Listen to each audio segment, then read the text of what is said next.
And I think a lot of people mistake sporadic communication for consistency. They'll say like, why would they text me if they're not into me? And it's like, but they haven't texted you in 3 days. Hey, it's Matthew AI. How can I help? Matthew AI, could you give one piece of advice for anyone who feels like they are burning out in their dating life? But could you make your answer 60 seconds or less? If you're feeling burned out in your dating life, the most important thing you can do is take a step back and reconnect with yourself. Dating burnout often happens when we're chasing external validation or trying to force outcomes instead of focusing on what truly makes us happy.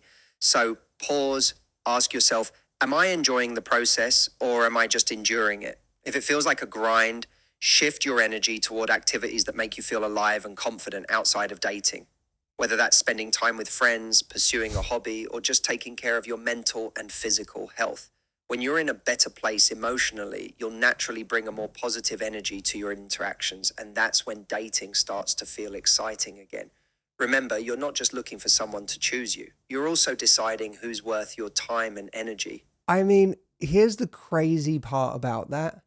I was just on a live with all of our Love Life members. And for the Love Life members listening, you will know this is true. Someone just asked me that exact question of how to deal with dating burnout. My answer was to a T that exact answer. Wow. If you were on that live, email podcast@matthewhussey.com. I need verification of how uncanny that was. If you haven't used Matthew AI yet, go check it out. AskMH.com is the link where you can go and ask free questions for 3 minutes if you've never used it before. And if you have used it before, then make sure you get on board with an unlimited amount of Matthew AI because it can be your companion anytime you need. AskMH.com is the link for Matthew AI. Okay, so the inspiration for this episode was this particular TikTok clip that went viral. Inspired a lot of discussion and debate. And some articles that I read. Very good. Well, we're going to play this clip right now for everyone out there watching or listening.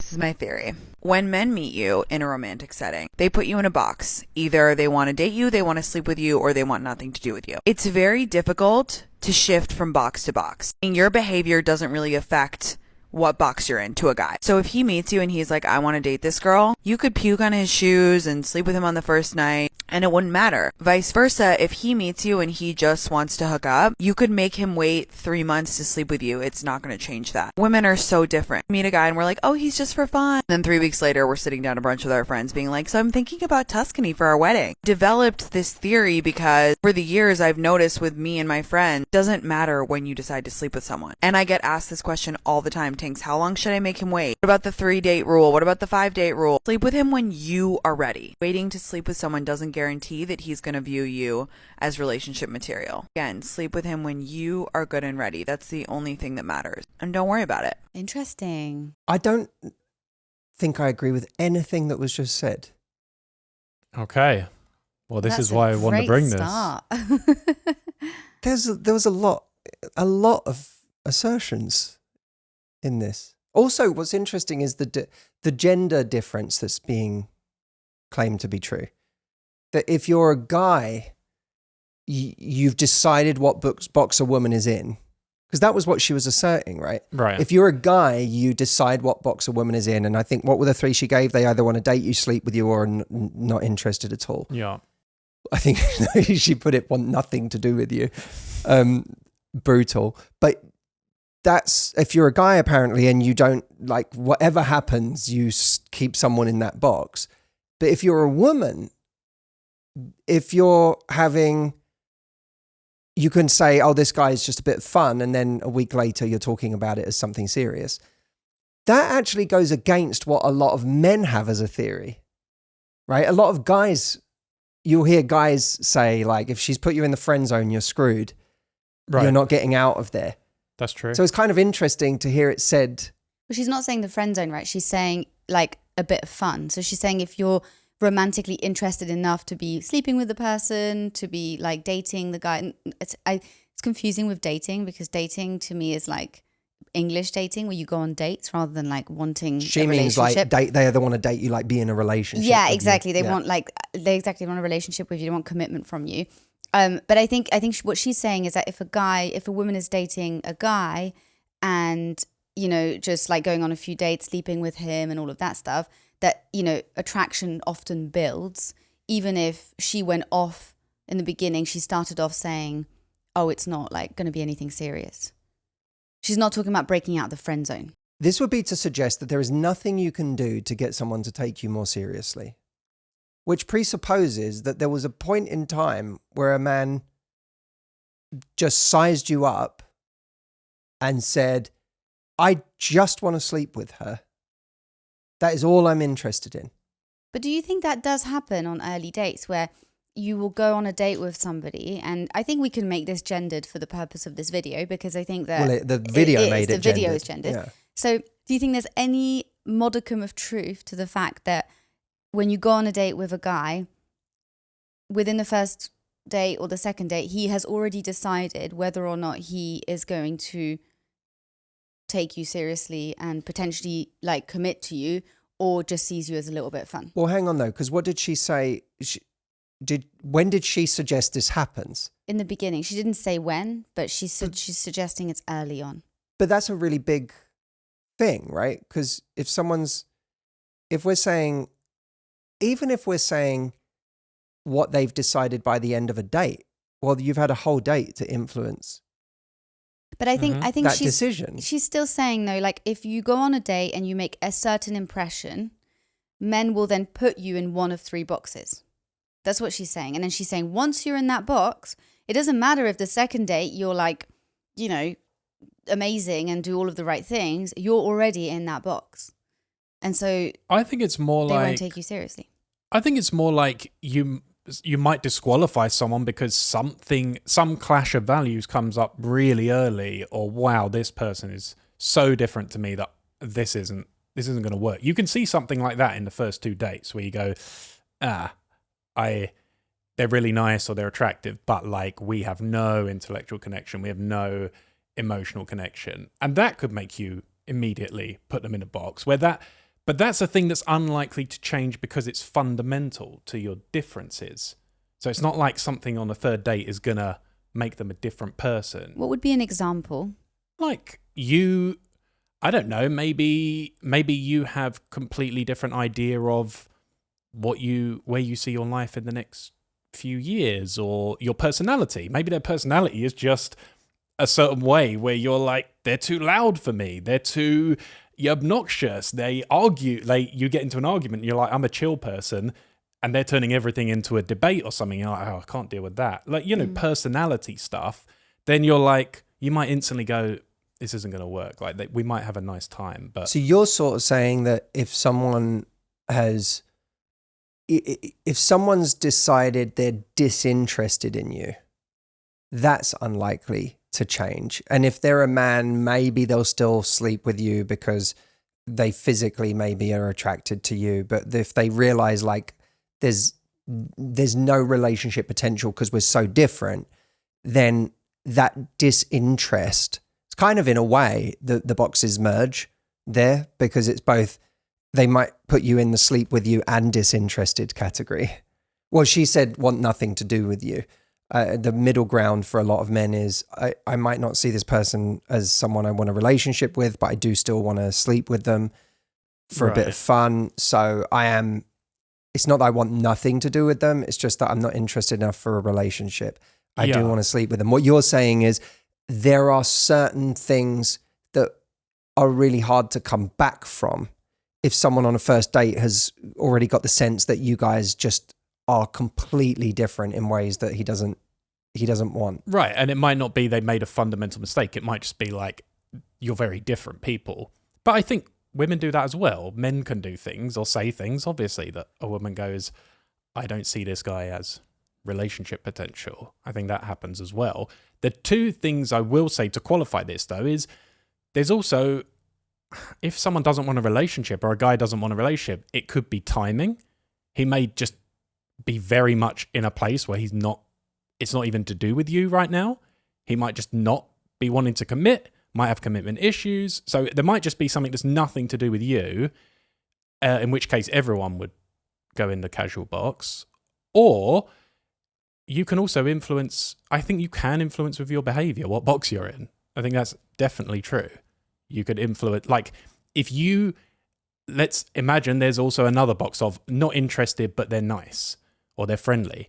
That's absolutely can be influenced by you. If you go on a date and you have no ability to flirt, to attract, to be a little seductive, and you're just the fun, sarcastic, whatever person, they might go, oh, they're nice and they're attractive, but I don't feel like this is a sexual person. I don't feel like this person's lighting me up. That's absolutely influenced by behavior. Do you know what I mean? It's not like, oh, you're just put in that category. I'm kind of thinking of like Vince Vaughn in Wedding Crashers. In what way? Yeah, in what way? Well, I forget the actor's name that he hooks up with in Wedding Crashers, but the redhead. Isla Fisher. Isla Fisher? I think it is, yeah. So, he's with her and he absolutely is just thinking this is a hookup. Like, he thinks she's a little nuts.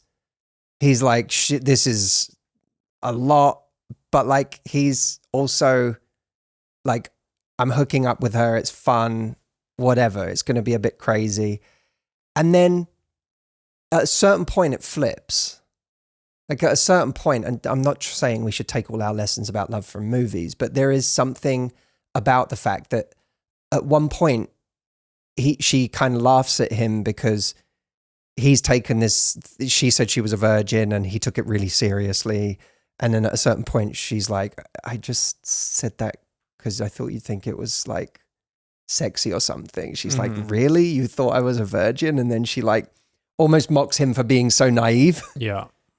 And it's like at that moment, he starts realizing there's more to this person than he realized. And he's the one who starts seeing it as more. He realizes there's something here and totally ends up like, it's like madly in love with her. And I think that there's something very true to life about that. There are people that you don't think are very sexual. And then all of a sudden they show up maybe in a certain, someone you thought I'm not interested in can show up in a certain outfit to a party. And all of a sudden you're like, oh, like I didn't realize. Or they can be like playful or cheeky in a way that they weren't the first 5 times you met them. And you realize, oh, there's a sexiness to this person that I didn't appreciate when they were on their best behavior or when they were just being exceedingly polite, or like you see them in a new light. I don't know why anyone would think that men are not capable of those kinds of transitions. Well, that one, sexual compatibility could completely change someone's box. Make them more feel like this could work or not work based on just, we don't know until we've like been intimate if we're compatible in that sense. So I think there's all these things actually you could shift boxes throughout, I think. I wonder with what Tinks is posing though, I wonder if it's the feeling as a single woman when you're dating a guy and you don't have access to the inside of their brain. And so what you have is just their behavior towards you. And so you might go on multiple dates with them, feel like everything's going really well, hearing from them all the time, everything's great. And then you sleep together and then suddenly communication starts to change. They start to pull away. You don't really know what's happened, blah, blah, blah. And she's almost saying that like, when men know, they know. Like this idea, which I think isn't necessarily completely untrue for a lot of men. There's definitely a lot of guys out there who are like, when I met my now wife, there was just something about her that was like so different for me. And it was just like, I just was instantly like, I think this could be right. That's a really dangerous idea though, to propagate. But let me finish, because I think I'm not saying it's always true. It's definitely not always true, but it's not completely untrue either, that some people, especially men, really feel that. And I think what Tinks is getting at, which I think is kind of interesting, is like, okay, is it the case that when you go on a date with a person, within the first couple of dates, they have already made up their mind, and therefore, like, you may get hurt, but you wouldn't kind of know it, because like almost like what you then have to try and discern is whether or not somebody is actually only seeing you as a little bit of fun, or are they interested in something more serious with you? And kind of like trying to understand that and decipher that in order to make sure that you don't get hurt. I think there's something interesting about that, because I do think that happens a lot. And I will say this one last thing, which is like, I think it's really hard for a lot of women, because men kind of, they will sort of make decisions based on what they want, but they won't change their behavior. Their behavior would still be indicative of somebody that wants a relationship and wants something serious with you. They'll still text you all the time, be thoughtful, check in, all of that stuff, when they've actually decided, to your point, Stephen, that like on date 1 or 2, they've already decided there's something about your personality that means they'll never actually want to be with you forever. But that doesn't mean that other person, doesn't mean the woman has like, you know, got the memo. And so she might be thinking they're really right for each other, then kind of going based on his behavior. And then as a result, ending up really hurt, because what they're doing is just kind of like going, I've decided this isn't serious for me, so I'm okay to carry on like this. And I don't care about the fact that I'm going to hurt this person. And I think that's really hard, which I think is why this video has gone viral, is I think it hits a bit of a pain point for a lot of women in dating. I'm not saying it doesn't happen to men, but I just want to put that out there in the ether. It definitely happens to men, because men have their own experience of being led on by women, you know, being made to feel like they might be interested, being texted, and then find themselves in some version of it's either not progressing, or she doesn't want a relationship with him. She wants to keep it where it is. So I think men most certainly do have their own version of that. I don't think it's as common that a guy who, I'm not saying between men and women, I'm just saying the scenario where a guy has decided he's not interested in you, but then is very consistent with his behavior of showing up in your life, texting, calling, but not like in a mad love bombing way, right? You can see lots of that in the beginning in terms of like someone's trying to sleep with you or trying to get a lot from you very quickly. So in that case, you can be forgiven for thinking someone's extremely like into you, when really you're not seeing consistency over time. You're just seeing like a flurry of activity in a very short space of time, because they're excited about like that end result. And then once they get the end result, they're not interested or whatever. I think it's a lot less common for someone over time, over a series of weeks, to show up in a consistent way in your life, having decided that they are not interested in you. And I think a lot of people mistake sporadic communication for consistency. They'll say like, oh, why would they text me if they're not into me? And it's like, but they haven't texted you in 3 days. And now they sent you a text. But you're like, they keep texting me. They texted me 3 days ago. They just texted me again today. And when I look at that, I go, that doesn't feel consistent to me. So you're saying lack of consistency means you are in the bit of fun box. Yeah, I think someone who wants sex will keep you on, they'll keep themselves on your radar.